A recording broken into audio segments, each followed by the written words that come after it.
Hello, everyone watching. It's another night, midnight on a work night. Sitting here in front of my computer, talking to myself about AD2L. So I already went over last week's games in a bit of a part one.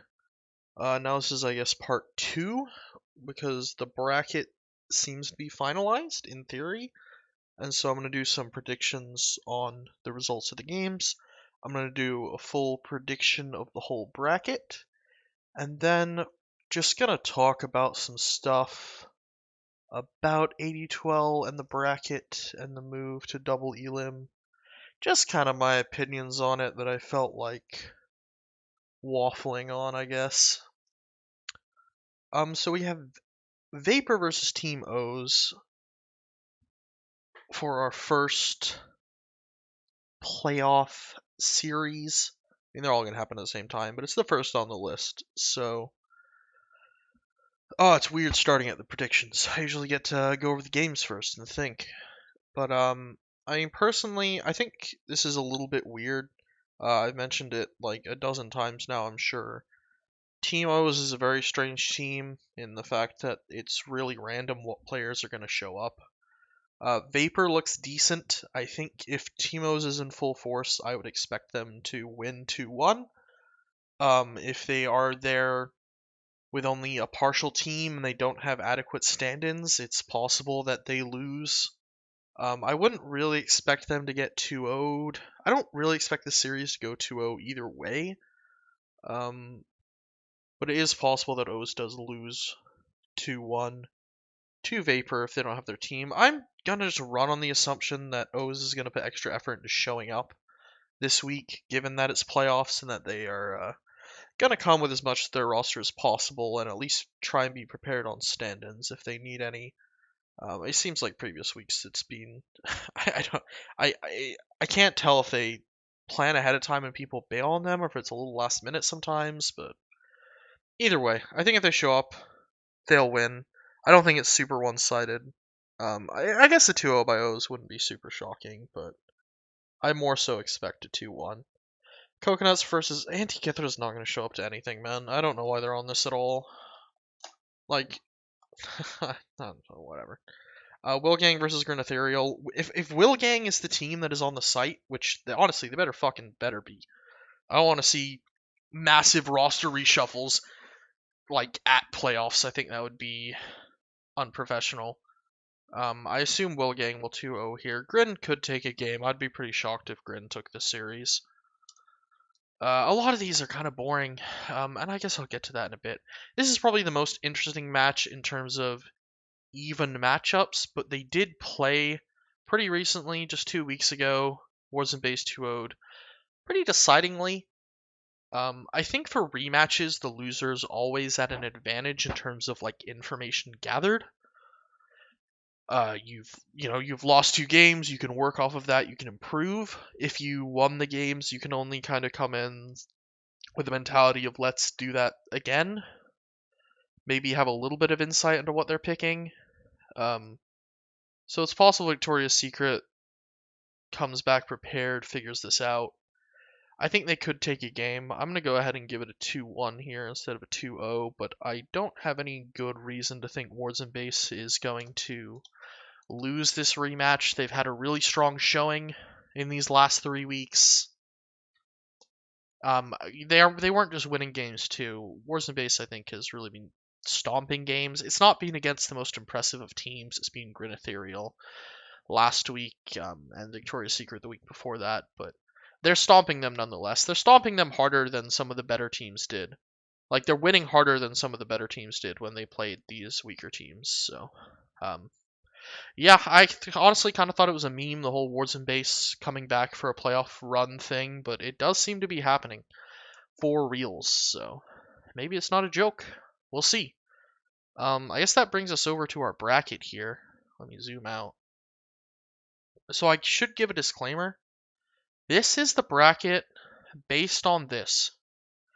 I know the admins didn't make this, but they sure posted it a lot. So I'm going to assume this is like the official bracket. I have no reason to think otherwise. except for the fact that they don't swap around matchups. So I mentioned on Gambit's stream about Coconuts beating Idiots, then losing to Hellbears, and then beating Idiots again, and Gambit said, well, no, they won't rematch. They won't just stay on the same side of the bracket. That would be silly. Or something along those lines. I don't think he said that verbatim. I don't think he said it was silly, but it was kind of silly. It's like, oh yeah, of course, they're going to swap them. Just for an example here's like TI. We'll see EG knocks out Secret, Get knocks out by OG, but they don't replay Secret here. They move to opposite sides of the bracket. So this is pretty normal to swap things around in the lower bracket, so you don't have a bunch of rematches. But for the official bracket handed out by the admins, we do have lower bracket rematches. And this is literally it. 5 versus 4, 5 versus 4. I think maybe in theory, this should be 5 versus 6 and 4 versus 3, or the other way around, whatever. 4 versus 6 and 5 versus 3. I don't know. I'm just going to go off of this for now, but it is possible. This bracket they have on the website doesn't really tell you anything. So I'm going to assume this is the way it is for now. And unfortunately, this does make for kind of a lame bracket. And I guess I'll talk about that after I'm done doing predictions for it. Because I just felt like talking about some things. Okay, so I'm going to preserve this one as how it looks. It's all laid out. And move on to a blank version to do some predictions. I don't know how that got left there. Okay. So some of these are obviously already done. So I've predicted that Team O's will 2-1 Vapor already. This is going to be a 2-0. I think it's going to be an FF win, to be honest. Wilgang, I said would 2-0 Grin Ethereal. And Wards and Base I thought would 2-1 Secret. Do I actually want to do the best of 3 for all of these, or do I just want to say win-loss? I think I'm just going to say win-loss for the remainder of these, just to keep things simple. So if we assume this, then O's would continue. Vapor would go down. Oh, we missed. Here.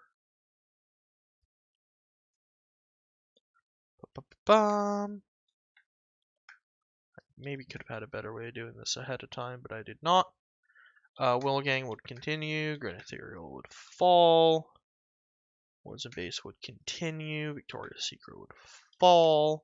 These buys mean they automatically fall through to the best of 1 stage. And now we have these matchups. So week 2, there's once again only going to be 4 matchups because of buys. Hellbears versus Team O's is going to be pretty easy for me. I think even Team O's did come very close to taking a game off of Hellbears when I watched them, and they did that with a weaker version of their team. But even then, I think, even at full force, I think Hellbears wins. It wouldn't surprise me if Team O's fully shows up if they manage to take a game off of Hellbears, but I would be very surprised if Hellbears got knocked to lower bracket week 1. Even with this Team O's that's maybe ranked lower than they arguably should because they lost to a bunch of very good teams at the end, I would be very surprised if Hellbears lost. And Idiots versus Coconuts, this one I think is probably going to be an upset. I'll obviously cheer for Idiots, as I always do. But realistically, Coconuts, first of all, is very organized. There's no way Idiots gets their FF win speciality here. I believe in the words of Scrub, we're in trouble, these guys show up to their games on time. So, probably a win for Coconuts. I, as a believer in Wasted, would not be surprised if Wasted managed to win here, but I think it would definitely be an upset. I don't think Wasted Idiots is the expected. Or the whatever. Damn. It's late. I can't remember the word I was thinking. We're giving up. We're moving on. Dumbledore versus Wilgang. This one is really weird. I actually really hate, honestly, the way that Wilgang has existed in this tournament. They didn't play week 1. They got a FF win week 2. They got an FF loss. What was it, like week 3 or 4? So those 3 weeks they straight up didn't play. And then there was the week where they played with 3 stand-ins, which I mean should have just been another FF to be honest. But I understand Paradox wanting to play against them anyway, because most people are just here to show up and play Dota. So I don't know what Wilgang looks like. I think they did pretty well when they played against us. They 2-0'd us. It was on the old patch, and I think it was one of our weaker performances as a team. But even then, they looked pretty solid. But that team has only played one other time. It was against Hellbears, and I think, according to the Gambit stream, Hellbears thought they played pretty well that series as well. But that's the last time that team has played together. And so the data on that team is severely lacking. I think of all the surprising upsets, this is probably the most likely to occur. I don't have a reason to not say Dumbledore will win, but if Wilgang won, if Wilgang came out of the woodwork here and just had an upper bracket run, at least up until when they hit Hellbears, it wouldn't be a total surprise. I would be a little surprised, but it would be well, I guess we didn't really know how strong they were. It's possible. I don't know. My own match, Wards and Base versus Creature. We played Wards and Base week 1. I think both teams were pretty unprepared. Wards and Base maybe more so. I'm pretty confident right now. They've had some very good showings. I think my team's kind of hitting its peak as well. I think it'll be a good match, to be honest. I think it'll be a better series than our week 1 series in terms of competitiveness, but I do shockingly expect to win here. I believe in my own team. Let's move all these guys down. I feel like Wilgang. I don't know, man. Wilgang's so weird. There's so many just weird teams in this tournament. It's just random shit. So week 3 is going to be interesting because we suddenly go from 4 series to 8. Because there's meant to be 8 series the first 3 weeks, but we have so many buys that there's only 4 for the first 2, and then we hit our real 8 series week. Although they're, most of them are best of ones, so it's not going to be very time consuming, but it's going to be a lot of series. We'll start with upper bracket since that's pretty simple. These are best of 3s. We don't expect a lot of upsets. I do not think Coconuts can beat Hellbears. I think Coconuts honestly really punches under their metal. They're a very high MMR team. That's always good. They play a lot together. That's even better. And with both of those combined, given how what a mess their opponents are, the Divine League AD2L is just such random shit. There's teams that are way under the in theory, you could have a team that's entirely Divine 5s and plays together all the time. And the only team that is like that is Coconuts. These other teams, they have Legend players, they have Ancient players, they have shitty low Divine players like myself. It's some of them barely play together outside of Thursday nights. Once again, kind of like my own team. And I think O's doesn't really some of them play with each other, some of them don't. Coconuts is the only team. In theory, Coconuts should just dominate the tournament. On paper, they do everything right, and yet they just show up and lose games. So unless they've been very intentionally punching under their weight during the group stage, and they're going to come out full force in playoffs, which I think is super unlikely, because watching them play and playing against them, it didn't feel like they were messing around or anything. I think they're going to lose to Hellbears here. They just don't perform as well as I feel like they should in theory. They're still better. There's a reason I think they're going to be idiots, but I don't think they're super scary. I don't really think they're in the top 3 even. So yeah, win to Hellbears. My own match, dude. We have played against Dumbledore a couple times now. I think this will be a very close series. I think it'll be a very good series. But to be honest, I don't even think I'm being braggadocious here when I or like having ego or anything when I say that I think we're gonna beat them. Like I don't wanna start shit, but I think we are just better than Dumbledore. TBH. I think we are the better team. Um, I'd be happy to eat my words on this one. I hope I inspire the wrath of the Dumbledores. But yeah, for now, fuck them. I'm beating them. And we'll move everyone around again. Gonna go down here. Gonna go down here. Then we'll move on to the lower bracket, the best of ones. This is where stuff gets kind of weird because there could be weird upsets here. Let's start off with Antikythera. This is literally a bye. There's no way they show up, and on the off chance they did, I don't think that even idiots could lose to them. Like, Monka. This is basically an 11-team bracket. Arguably a 10-team bracket. Because I don't think Grin's beating Wilgang, unless Wilgang, like, does the weird thing where they return to Team Ember, which would be against the rules anyway. But, yeah. And here's the problem with this bracket that I'll begin talking about later. We are week 1, week 3. If we assume some of these upper, like if there isn't enough upsets, this is what's gonna happen. We have a Vapor Team O's and Victoria's Secret Warden base rematch right off the bat. Like Victorious, if it plays out like this and the admins don't change the bracket to have like an inverse lower bracket, like this, where the seeds get swapped around, you're gonna get this shit. Victoria's Secret, lose, take a break, play the same team.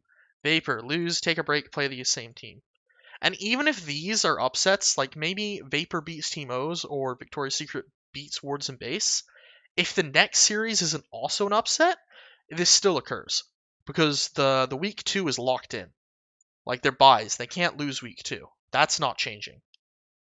I honestly think this is I should honestly mention this in feedback, because this is maybe an even bigger problem than I initially realized. But anyway, moving on. The next series are at least guaranteed to be new matchups. I guess I should actually predict these last two. I have no reason to think they will change. I think Team O's probably beats Vapor. Once again, wouldn't be too surprised if Vapor win this, especially if Team O's brings their weaker squad. Wards and Base versus Victoria's Secret, I think maybe is a little more one-sided.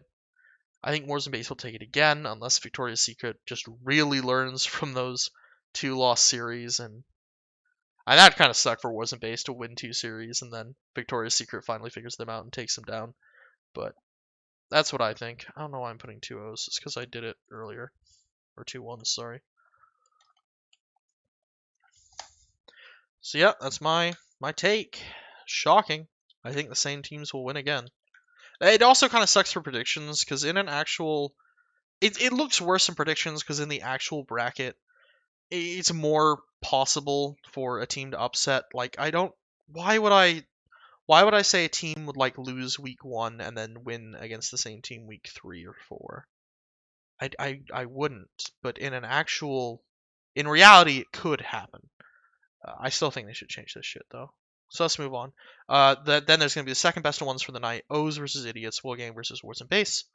Wilgang versus Wards and Base, it could be really weird.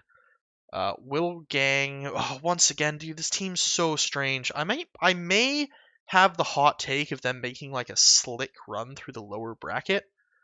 But nah, you know what? Mode Wards and Base. Wilgang, even if they show up with their like real, quote unquote, real roster, they've played with each other so little, man. I think Wards and Base might just beat them with teamwork and friendship or something.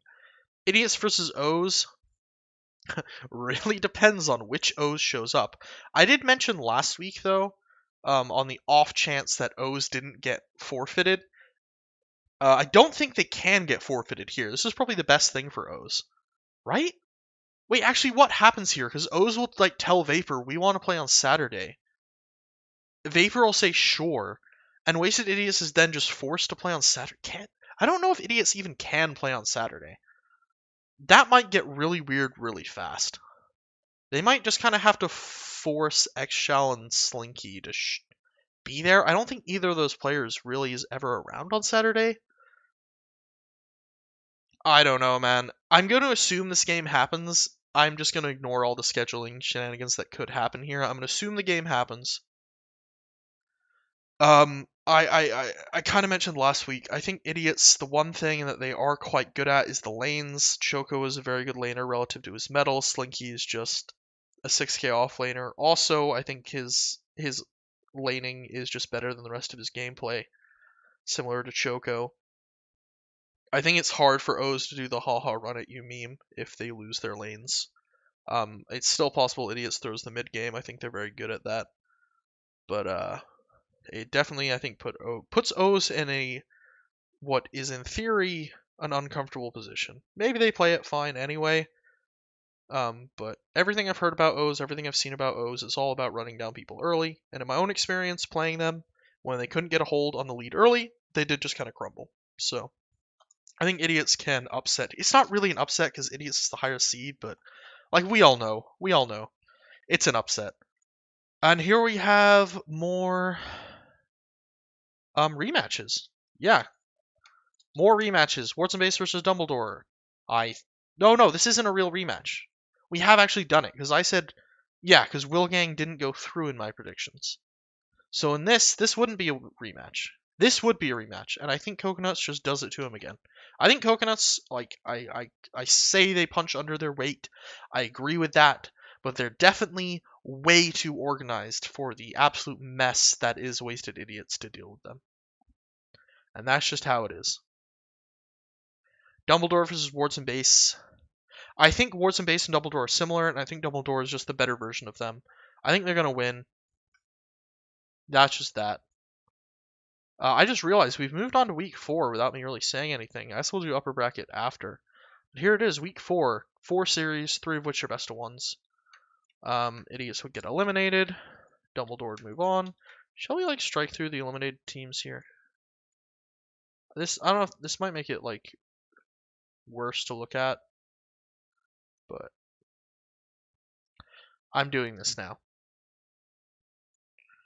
Oh, I didn't mean to strike out Dumbledore. At least not yet. Okay, Coconut versus Dumbledore. This is actually, I think, potentially going to be very close. These teams never faced off in groups. I am a huge Dumbledore believer. On paper, once again, Coconut should stomp this team. Coconuts has a significant MMR advantage. Despite the fact that Dumbledore play together all the time, Coconuts plays together enough that that shouldn't be a problem for them, but man, they just hit under the weight so much. I think Sawyer Green, despite being their immortal mid laner, is probably just a worse player than Idolatry. I don't know how much of that is me having too much respect for Idolatry or too little for Sawyer Green. Probably a mix. I think Idolatry could honestly hit Immortal if he tried and wanted to play ranked, and I think Sawyer Green is just not very impressive for an Immortal player. And that combination, obviously it's not all about the mid lane. I always talk about this with Dumbledore because Nick does so much work for them, but I think Jay is a very good offlaner too.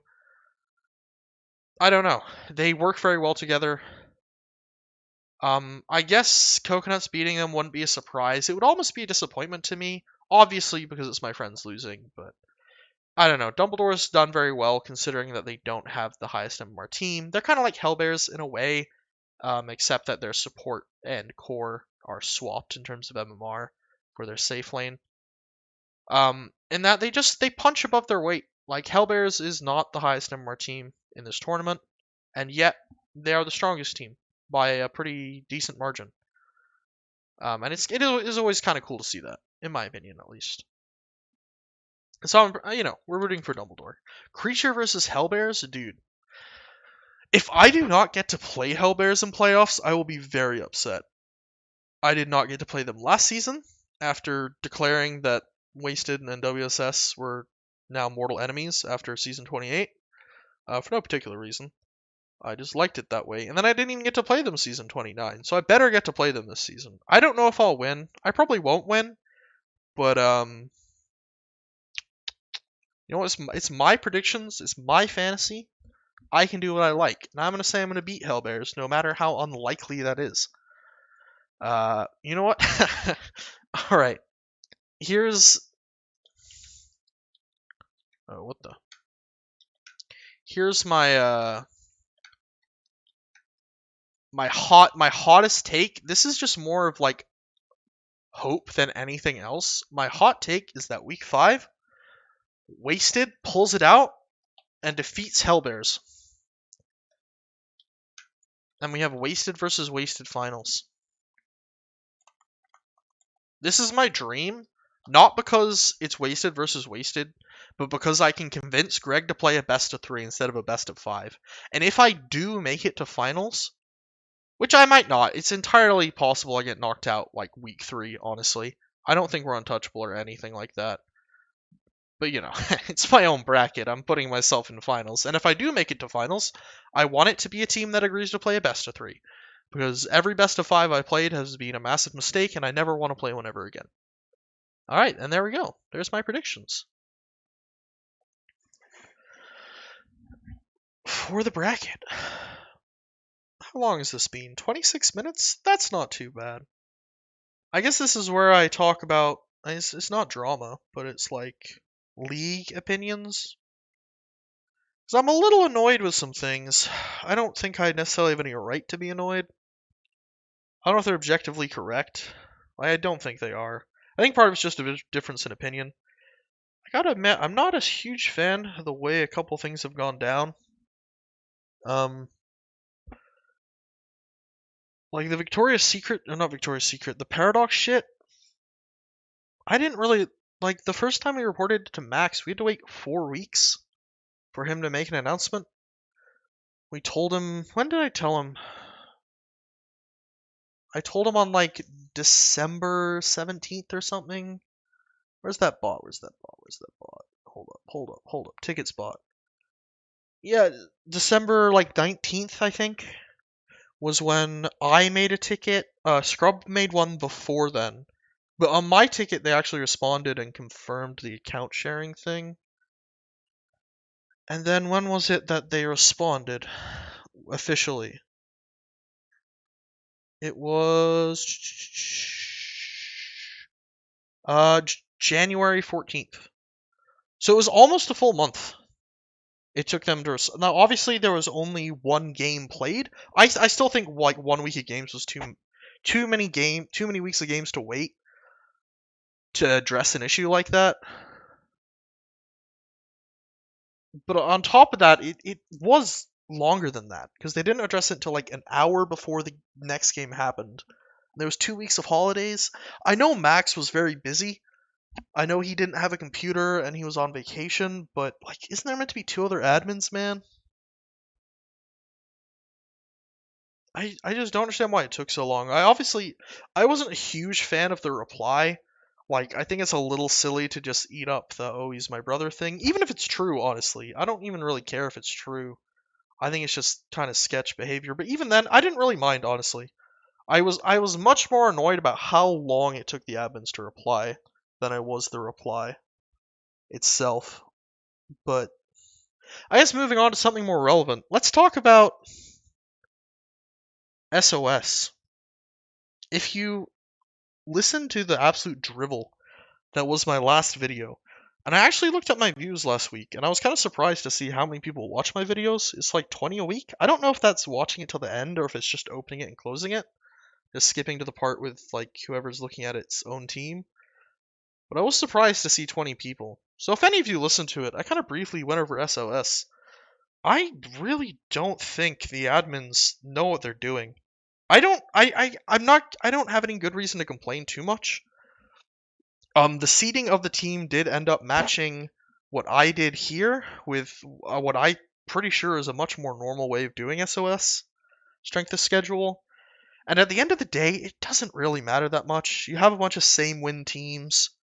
A lot of teams, like in these leagues, are very volatile as well. Honestly, the strength of schedule is only a slight improvement over like alphabetical ordering, honestly, for seeding, in my opinion. They have the same amount of wins, whatever.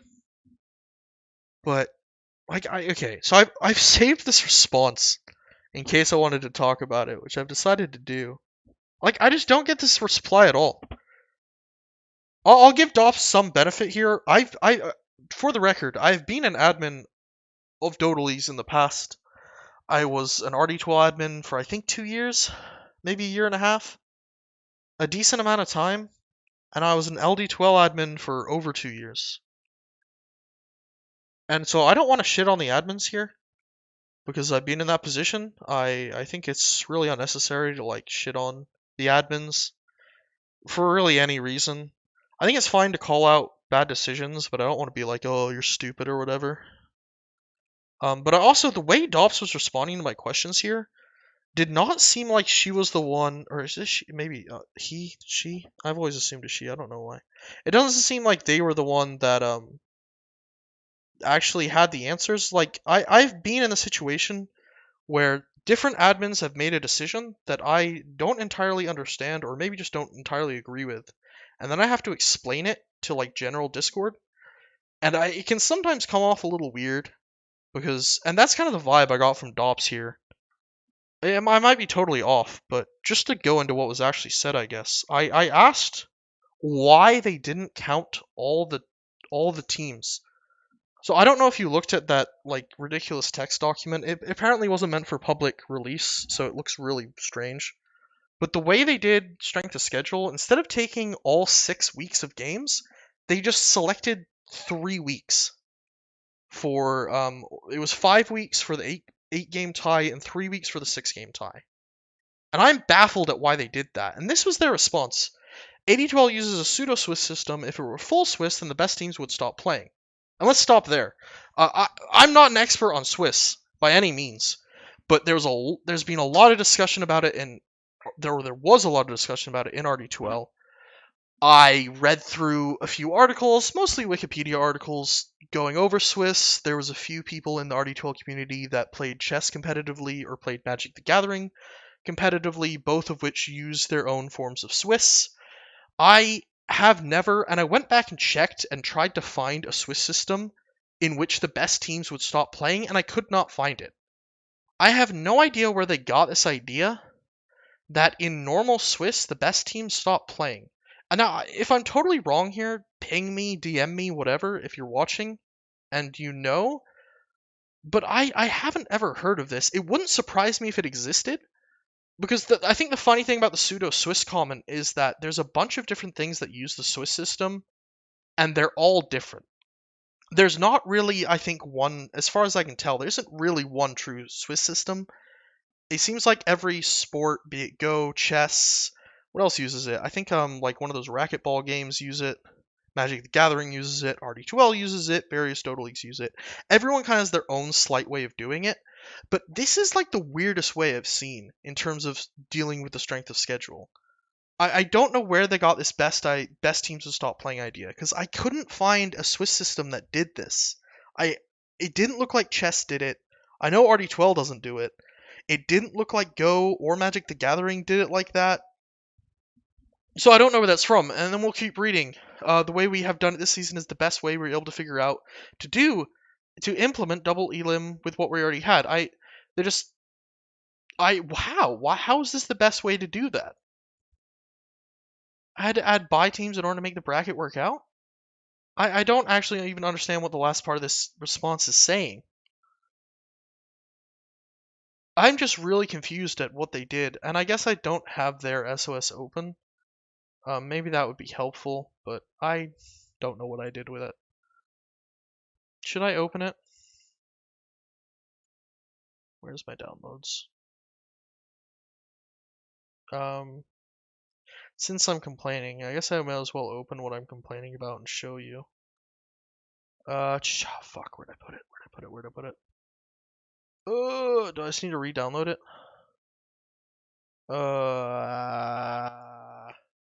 Let me grab it. Let me just do has file in the AD2L Discord. Here we go.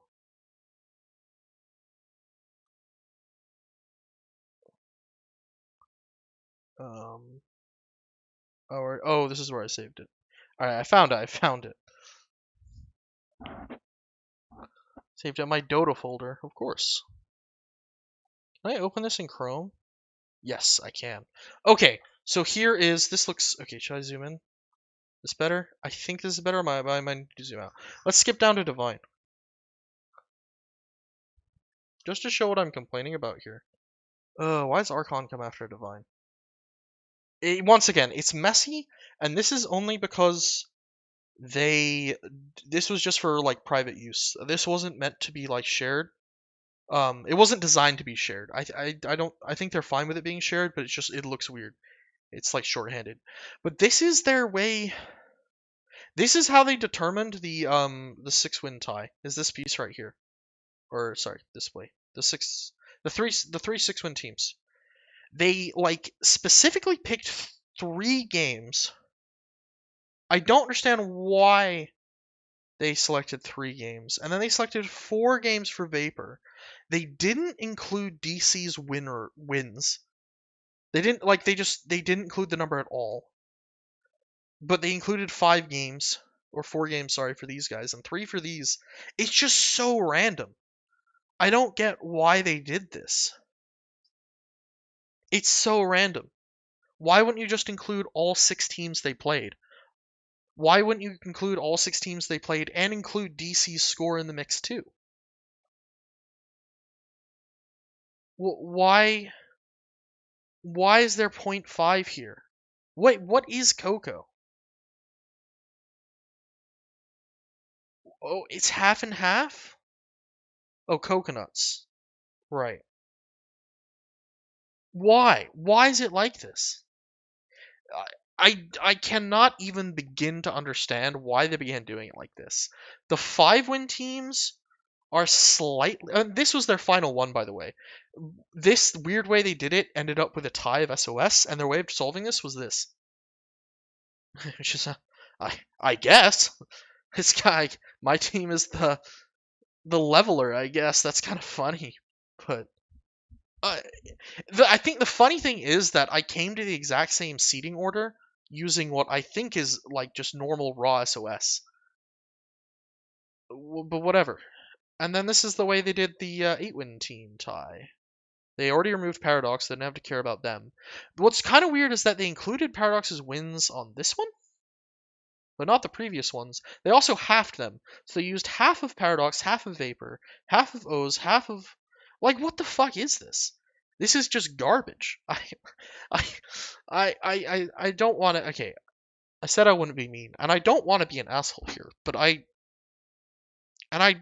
just don't understand it. I don't understand how any of this makes sense. I don't understand why they felt the need to do it like this, because to me it seems like they've just overthought it. And I don't...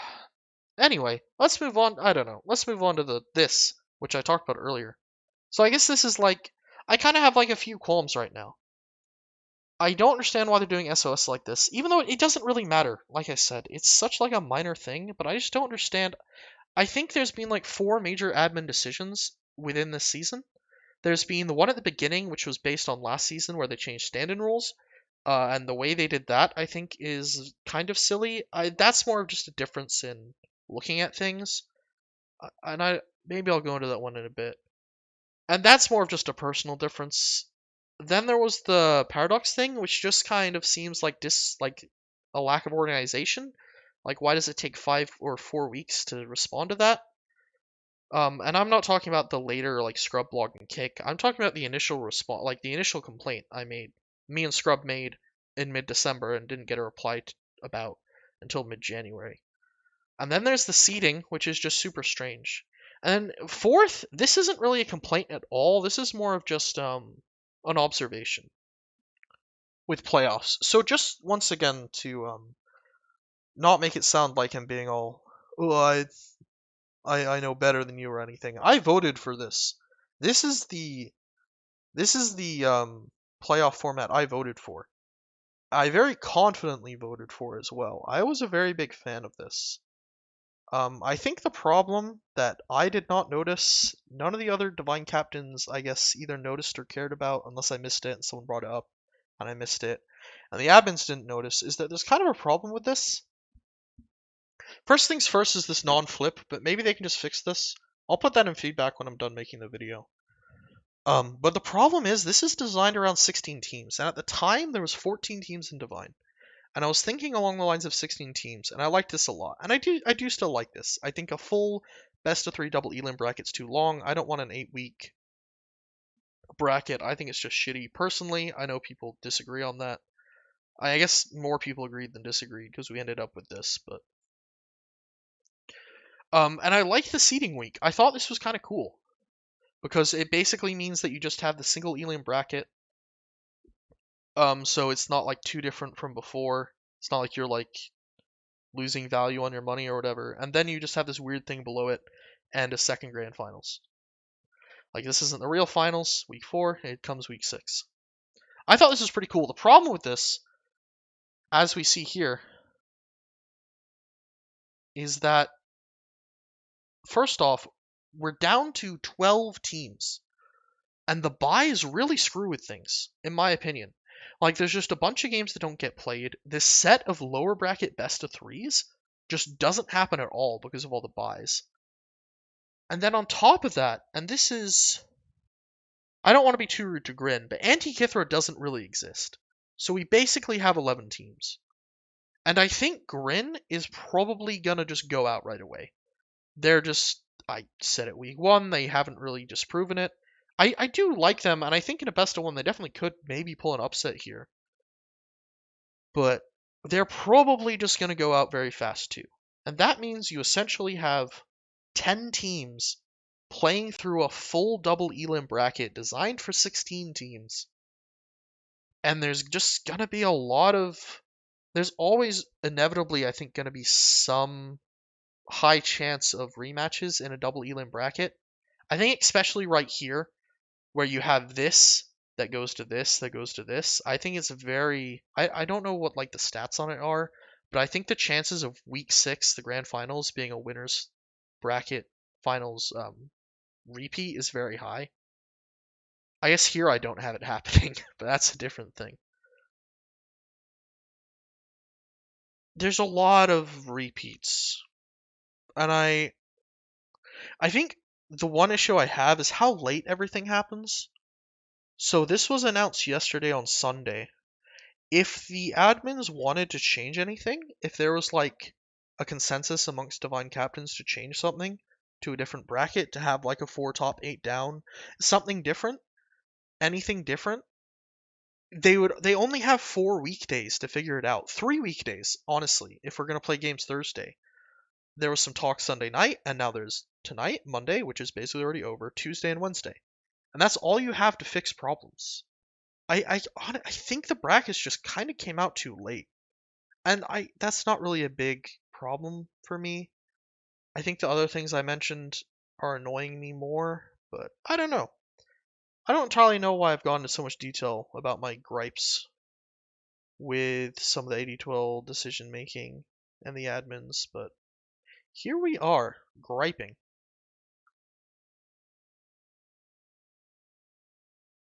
I guess I could also just quickly clarify what I was talking about earlier about the stand-in thing. The whole stand-in rule change where they lowered the max badge and made it so you can't stand in for a lower league if you're playing in a higher one. I personally think those just missed the mark. The complaint that came up that caused those rules to feel the need to be implemented was that certain captains, and not all captains, in the Legend bracket, Contender League, thought that Hexy was too good to be playing in their league. And Hexy was Legend 5 and was playing in Divine. And so the admin response was to slap on these arbitrary rules where you make it so they could only be Legend 3, or in our case, Divine 3, and they couldn't be playing in a higher bracket, or division. Which in our case, I think would only be like Aegis League. No one, I think it's like 6 teams in that, it doesn't matter. It matters more for the other divs. But it's like, personally, that's such a silly change to me. It's like you haven't addressed the problem at all. The problem was this outlier Hexy, that certain captains, not all, thought was a problem. And your response to it was to make these rules, they don't fix the problem. They make it harder to find stand-ins overall. It is just objectively harder to get a stand-in for a missing player now, because there's more rules. but they don't actually address the problem of outliers and players that have lost large amounts of MMR, potentially very sandbagged, and captains have issues with. All it does is just move the goalposts and made finding stand-ins harder. Like, sure, by making finding stand-ins harder, you've also made it harder to find rigged stand-ins. Like, I guess that is technically true, but it's just like, I don't know, man. I just don't agree with that way of doing it. It seems so silly to me. It's like the super obnoxious antivirus software. If I just make it really hard to do anything on the internet, then the chances are I'm going to make it very hard for you to download a virus. But you haven't really attacked the problem there. You've just made the entire process more difficult. I don't know. Yeah, those are my gripes. I haven't really been very constructive with this. I don't really intend to be. I might play next season. I might just look at playing Masters instead, if that works better for us. AD2L's been fun. I've really liked it in AD2L, and I don't think any of the decisions made so far have been like a big problem, but they've just kind of shown to me that I really disagree with the way AD2L chooses to be run, and that's fine. I don't think AD2L needs to change, but I'm just not digging it anymore, I guess. Well, anyway, to anyone that watched the end, thanks for listening. Feel free to DM me or ping me or whatever if you feel like having a conversation. I don't, not asking you to ping me, but if for some reason you're feeling a similar way or feeling the opposite way and want to put me in my place, feel free to do so, I guess. But otherwise, good luck on Thursday, and see you next week with probably just predictions and match review and none of the griping. Probably.